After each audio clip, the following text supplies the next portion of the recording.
Hello, everybody. Hi, this is Elliot Fishman. I'm live and I'm in New York, okay? Live in New York. And you can kind of tell I had to pull the drapes down because it's very sunny at my daughter's place. By the way, that's the World Trade Center over there, the Freedom Tower, however you want to call it. And I'm in downtown Battery Park area, to those of you who know the area. And I hope everyone's doing well. It's the 11th of April. It's actually a reasonably nice day out today.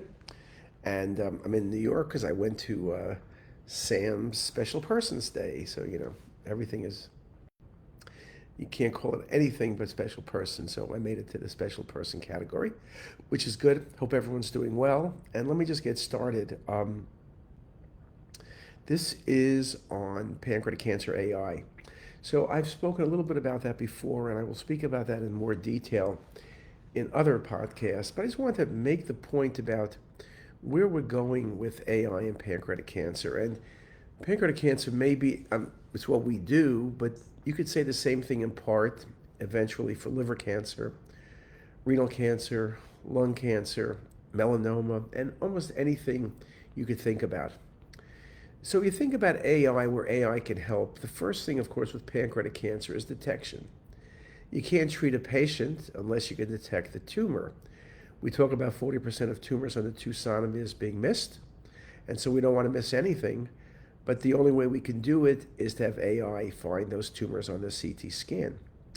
Even more so, we published some work, but there's some work out of Mayo Clinic last year that made the point that using radiomics, they can detect pancreatic cancer on scans 1 to 3 years, pre-diagnostic scans, where even in retrospect, the radiologist does not see a tumor, but the radiomic signal suggests early tumor present. So now we're talking, could you imagine if you could pick up pancreas cancer 3 years earlier and intervene earlier? Remember, stage 1, even towards stage 2 disease, is a 70% survival, not 11 or 12%. So early detection indeed is everything, and we're going to rethink detection. Also, we never really think about pancreatic cancer as I won't say the word chronic disease, but that it's been around for a while.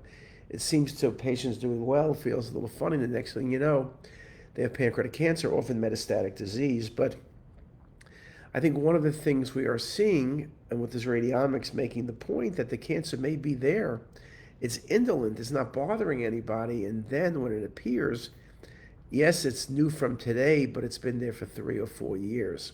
So a lot of work is being done in that area. So detection, and we're putting a lot of work in detection.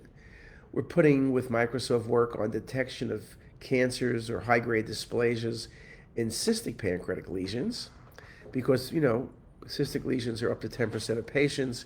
Most cystic lesions are going to be incidental findings, which will follow, but other cystic lesions will be resected. It ends up, if you look at the main ComCyst article, only 40% of patients who had surgery needed surgery. The work with Microsoft now looks like we can predict probably with a 90% accuracy. So lots of exciting work going on in this realm, and we're happy to be part of it. And you're going to see lots and lots of work in that area. But what else? Well, then the question is, how do you manage the patient? Do you do chemotherapy? There's a few different chemotherapies. None are great, but they're all toxic. Can you use AI to predict whether chemotherapy will work or not? Should you determine whether patients should get chemo and then wait and then do surgery? Or should you just do surgery and maybe do chemo after? What type of chemo should you use? All this with AI. The other thing we're recognizing is not only looking at the imaging, which we know, but also looking not just the CEA 19.9, which gives some information, but other molecular markers. Can we do all that to predict how to manage patients better? That's something that AI promises to potentially provide for us. So that's very exciting as well. We then also talk about developing new treatments. I think one of the biggest advances for AI, and there was some work from NVIDIA with a few different drug companies spoken about a couple of weeks ago at NVIDIA's meeting, was that can you design drugs faster using AI to predict what a drug should look like and how it should work.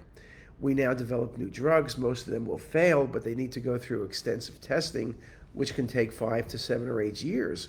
What if we can design things better and test faster?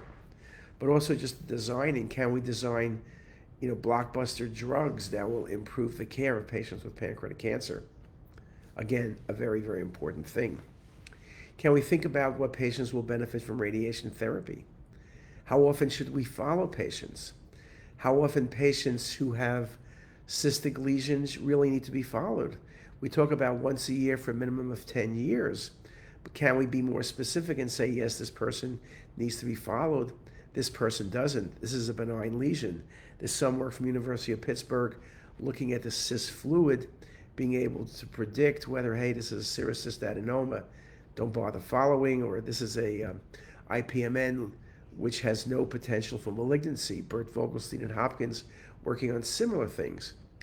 AI is going to help in all of those areas, really allowing us to think earlier and think faster.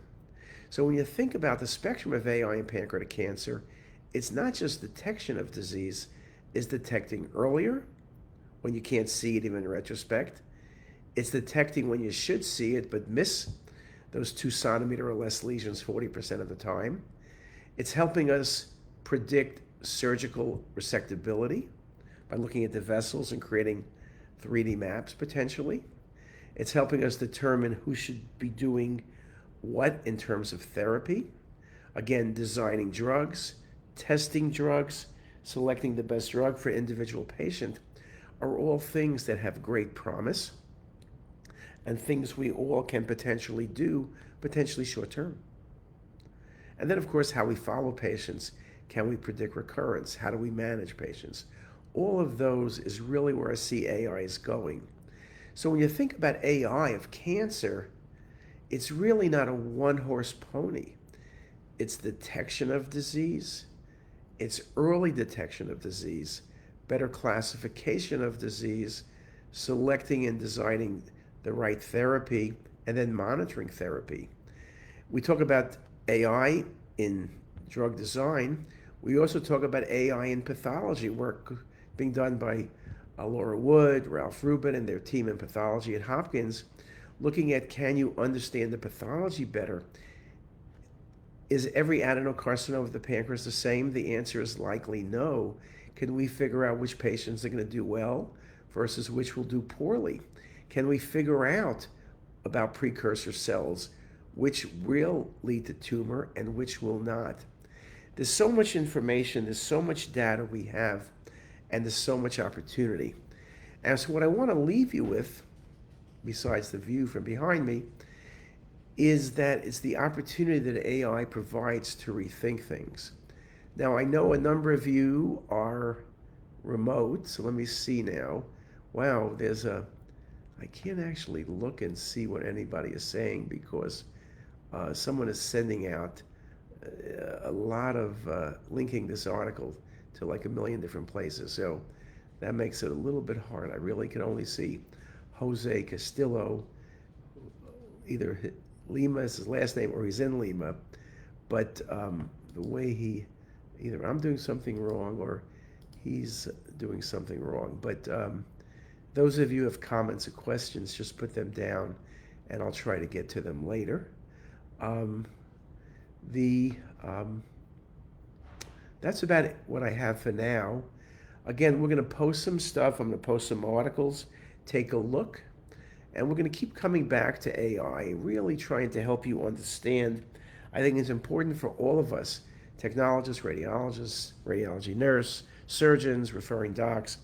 We need to understand where AI is, where it's going, and we need to be a part of it. So with that, I'll thank everybody for their attention. Back to Baltimore a little bit later today, and have a great day. Bye, everybody.